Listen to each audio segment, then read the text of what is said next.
Hello, everybody. This is Chris here. I would like to welcome you all back to my series, which I'm calling Great Works of Literature. And today I would like to introduce a little bit about the man who you see in this picture.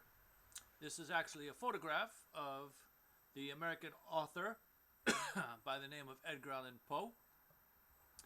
And he's a 19th century writer. He was born in 1809 in Boston, and he died in 1849 in the city of Baltimore, Maryland, under very mysterious circumstances.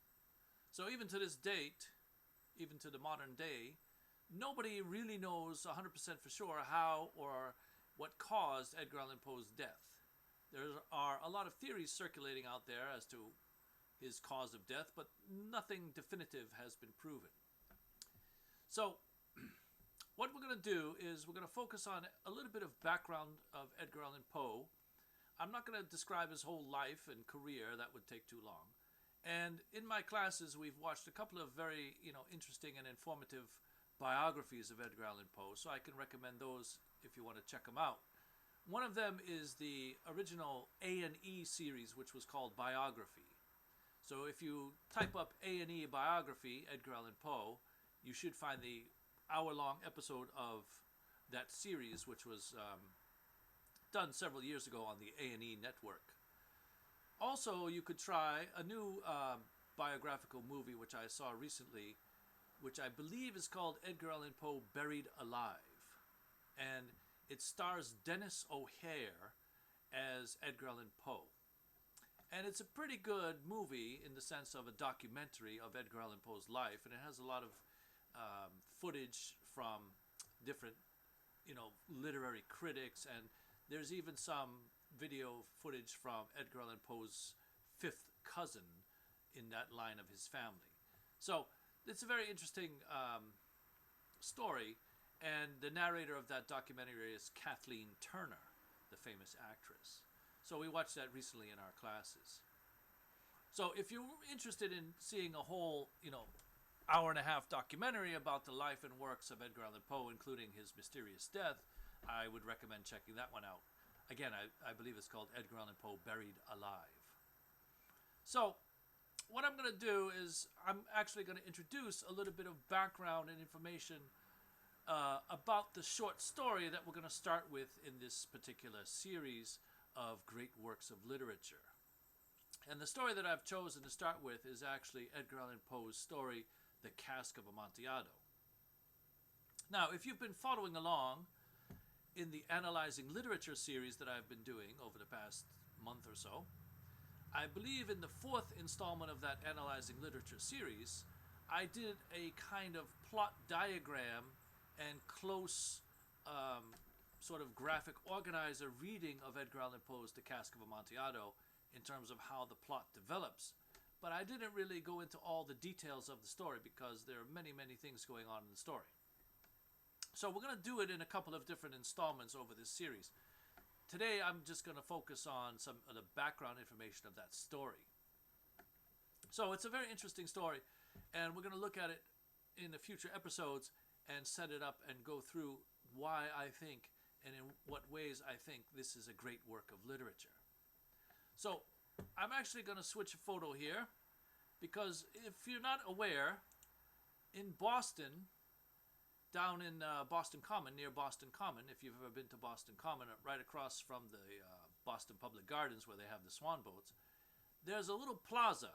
And if you look at this picture here, this is myself with the Edgar Allan Poe statue, which is in Boston Common, or right around the corner from Boston Common. And I went here this past May with my family to take a look at the Edgar Allan Poe statue.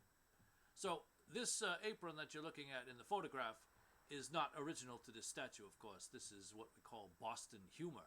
There's an actual bakery over here on the right out of the frame of the picture, but I'm assuming one of the chefs from that bakery slapped this apron on Edgar Allan Poe's statue as a kind of joke. But in any case, here's the statue of Edgar Allan Poe there, carrying his briefcase, and the briefcase is sort of busting open, and out of the briefcase is flying a raven, of course, based on Edgar Allan Poe's most famous short story, Edgar Allan Poe's most famous poem by the title of The Raven. Okay?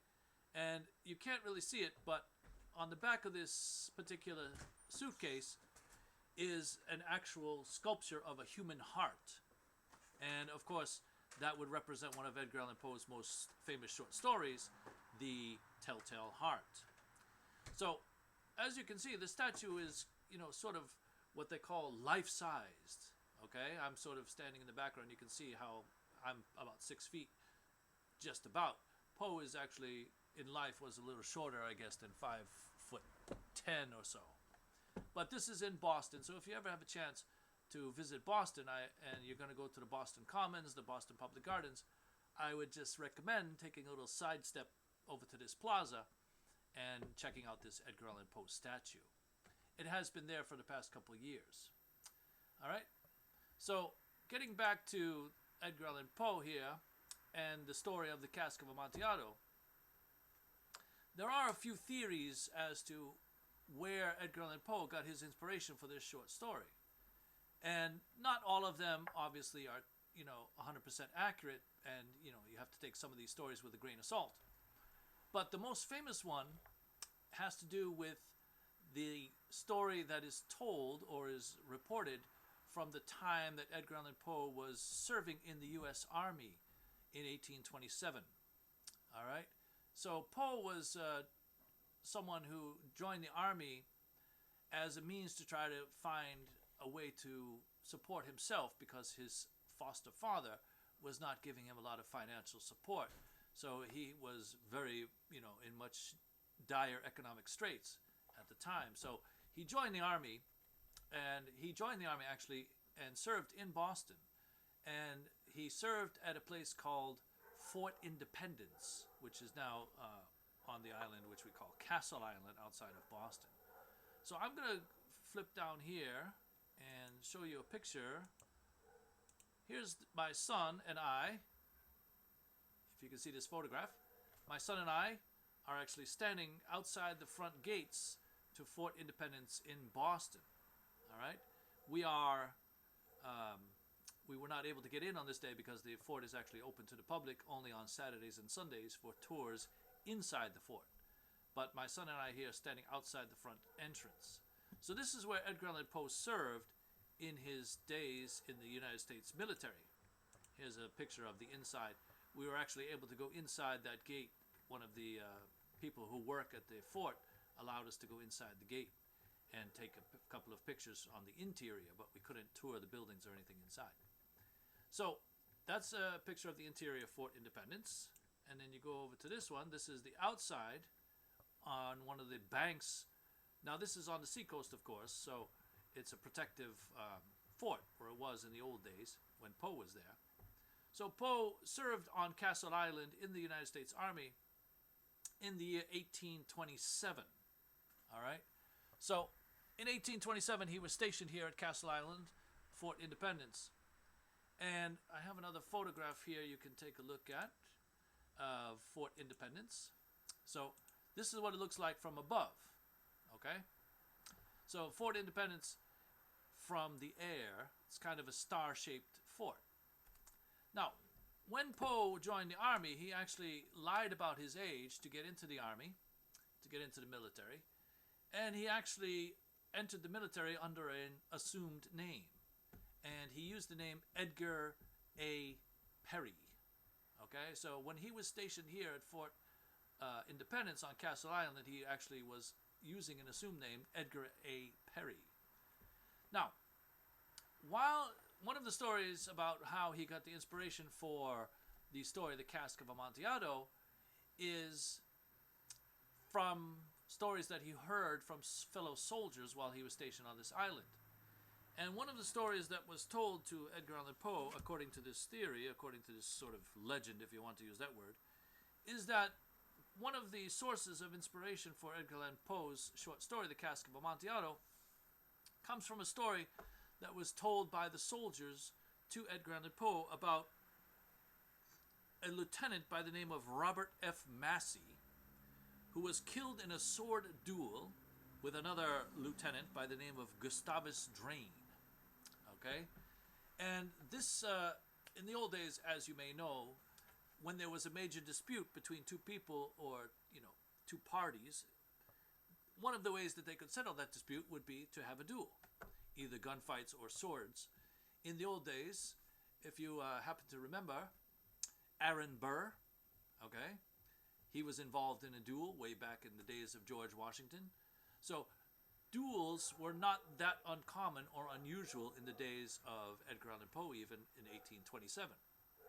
So this particular duel that he was told about between this Lieutenant Robert Massey and this Lieutenant Gustavus Drain actually took place on Christmas Day, December 25th, in the year 1817, so about 10 years before Poe got to that fort. Now, in this particular duel, Robert Massey was killed by Gustavus Drain. All right? And according to the legend, the reason for this duel in the first place was there was some dispute over a card game. All right? Some kind of confrontation, some kind of, antagonistic feeling between these two people relating to a particular card game.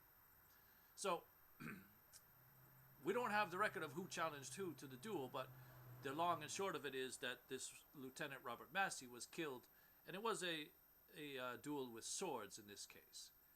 So, one of the things is that Poe was told is that Robert Massey was a very popular soldier with his fellow companions at the fort, and Gustavus Drain was like this majorly obnoxious individual who everybody hated. So, because Massey was killed, all of his friends rallied around and decided to get their revenge on this guy, Gustavus Drain. So the story goes that one night, the soldiers, Massey's friends, they got Gustavus Drain extremely drunk. And then they let him down into the dungeons of Fort Independence and chained him to a wall down there in the dungeon while he was severely intoxicated. Chained him to the wall and then proceeded to build up a wall, a fake wall, brick by brick, stone by stone, and they sealed him up and made a vault that he would, obviously expire from starvation, of course, over time. And it would be a very slow and painful, excruciating kind of death. But they left him there to die, and they walled him up inside one of these dungeon cells down there in the bowels of this Fort Independence. And then, some years later, they were doing some renovations on the fort. This was also part of the story that Poe heard, is that sometime later, 10, 15 years later maybe, they were doing some renovations on the fort, and they were down in the dungeon areas. They found this fake wall, and they busted it open, and inside the wall there was this human skeleton with these soldiers' clothes still, hanging off him, the shreds, the rags, after the decaying of the body. What was left was the skeleton, but it had these soldiers' clothes on him. So this gave credence to the idea that this was actually a true story. Now, are the details 100% accurate? Maybe not. So, all the research that I've done on this inspiration of the story, this is listed as one possible inspiration for the story of the Cask of Amontillado. It's a good story, it gives some background and it gives some, concrete thing that if Poe used this for his inspiration. But obviously, Poe and other writers, great writers, they take these sources of information and stories that they hear from other people or from, their own private research, and then they transform it, fictional accounts. So they make a fictional story out of something that might have had some grain of truth to it, or some kernel of truth to it at some point in the past. But it's not known 100%, where this story came from. But this, the story of the duel between Massey and Gustavus Drain, it's a nice, thing to think about as a true story that Poe drew upon to create this masterpiece of literature that we call today the Cask of Amontillado. So, what we're going to do is, we're going to take a look at the short story, The Cask of Amontillado. Here's a picture I pulled off the web here, an image of the web, from the web, of the story, The Cask of Amontillado. So in this story, there are some parallels to the story of Gustavus Drain and this duel with Lieutenant Massey. So, this image over here that you see with the skeleton with the bells on it, this refers to the character who is called Fortunato in this story. And the narrator of the story is a guy by the name of Montresor. And Montresor is out for revenge. All right, so just like Massey's friends were out for revenge against Gustavus Drain, this guy Montresor is out for revenge against this guy Fortunato. And the reason why he's out for revenge on Fortunato is because in some way Fortunato insulted him. Now it does say at the beginning of the story, if you go back to that Analyzing Literature series, episode 4, I give a reading of the first paragraph of this story where the narrator describes the reason why he's out for this revenge, but he doesn't specify the exact insult that he suffered at the hands of Fortunato. So we don't know the specific nature of the insult, as I said, but he'd been suffering under 1,000 injuries of Fortunato for some time, and this insult was the breaking point or the tipping point for him, and then he decided to get his revenge. So how does he take his revenge on Fortunato? He gets him drunk, he leads him down into the catacombs under the house where his family has their history, all these burial chambers, etc., under the streets of the city, an unnamed city, by the way. And eventually he leads them down into the vaults to a point where he chains them up to a wall, and then brick by brick, stone by stone, he starts sealing them up, sealing them in for his final resting place. And then he leaves them to die, again, of starvation, obviously, a long and painful, excruciating way to die. But he gets his revenge by entombing Fortunato up in this wall. And then, for some unknown reason, we learn that 50 years have gone by since he committed this crime. And we know that from the text, this is actually Montresor's confession. So the whole text, the whole story of the Cask of Amontillado is really Montresor's confession of the crime, and he details point by point, step by step, stage by stage, how he went about trapping Fortunato down there underneath these vaults. And we also know that 50 years have gone by and no one has ever found Fortunato's body.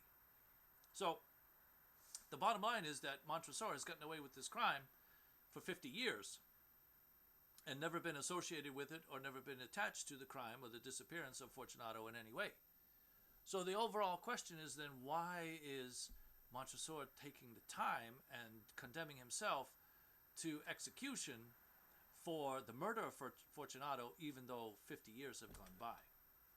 So one of the things we have to look at when we look at a lot of these stories of Edgar Allan Poe, and we're going to look at several of Poe's short stories, in particular, these first-person narrators like Montresor, we have to look at them as being mentally unstable, all right? And certainly in other stories, there are many narrators who are more mentally unstable than Montresor, for sure. But Montresor is definitely mentally unstable, mentally unbalanced. So we have to look at them and ask, are they really insane? Okay, and this is also a theory that many people have put forth, not just myself, that a lot of these characters, these first-person narrators, are really out of their minds, all right? And they're telling us the story of their insane actions. And we're going to look at some of the reasons for consideration that Montresor is really out of his mind. But one indication that he may be out of his mind is the fact that now he's confessing his crime 50 years after he'd gotten away with it, and now is condemning himself to execution, because the penalty for murder in those days, of course, would be capital punishment. So these are the kinds of things we're going to look at. In the story, we're also going to look at the language that Poe uses, and this is one of the things that is something that makes the story great, in my opinion, is Poe's command of the language. And we're going to look at something called verbal irony in close detail, because in this story, Poe really makes use of what is called verbal irony to give us a sense of how much sadistic pleasure Montresor is taking in this act of revenge. And then we're also going to look at something a little bit different, because a lot of the times the critics and the interpretations that I've read focus mostly on Montresor and his character. But I want to take a closer look at Fortunato's character. all right? Because Fortunato's character is also, a major part of this story. And his being trapped into this vault is really his own doing in a large way. So we're going to look at how Fortunato's character and his personality sort of contribute to the ease in which he is entombed. Now, you will notice here that he's wearing, in this image, there's a skeleton that represents Fortunato's skeleton, of course. But on his head, on this skeleton's head, this skull's head, there is a kind of cap, all right? And it's got this sort of conical bell here at the end. And that's a reference to the costume that Fortunato was wearing in the story. Because during the story, the setting of the story, it takes place during the time of the carnival. And the carnival, we'll show you some carnival photographs. They used to wear disguises. They used to wear costumes during this. Now, many people think of the carnival in Brazil as being the most famous carnival around. But if I scroll up here, you can see a picture here, photograph, of one of the types of carnival masks that people would wear in the days of these celebrations. So Fortunato's costume sort of resembles what you're looking at here in the picture. Fortunato's costume is more like a court jester or a court joker. Again, if you look at a deck of cards and you look at a picture of the Joker from the deck of cards, you'll see something similar to this. So Fortunato's dressed as a clown, basically. And Poe's use of irony throughout the story is really exceptional. And we're going to talk about how he uses irony for effect. And one of the things which is ironic, of course, is the description of Fortunato's costume and how he's dressed as this clown with this cap and the bells on his head. So his costume would be similar to what we're looking at here in this photograph right there. So during the next installment of this series, we're going to get into a very specific look at the story, The Cask of Amontillado.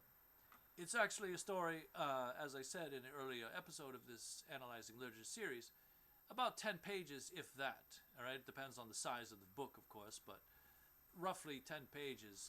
And in those 10 pages, and it's probably, I don't know how many words, but it's not that long of a story. Poe really packs as much into it as he can. And that's one of the things that makes the story great, because like I said, the more you read a story and the more you get from it that's new every time you read it, that's a sign of a really great writer. So every time I read this story, I learn something new, I figure out something new, I think of something new that I hadn't thought of before. All right, so that's what we're going to do. If you like this video, please subscribe to my channel and share the video with a friend. Don't forget to leave a like and drop a comment if you want. Thank you very much. Sincerely yours, Chris and David. See you again soon.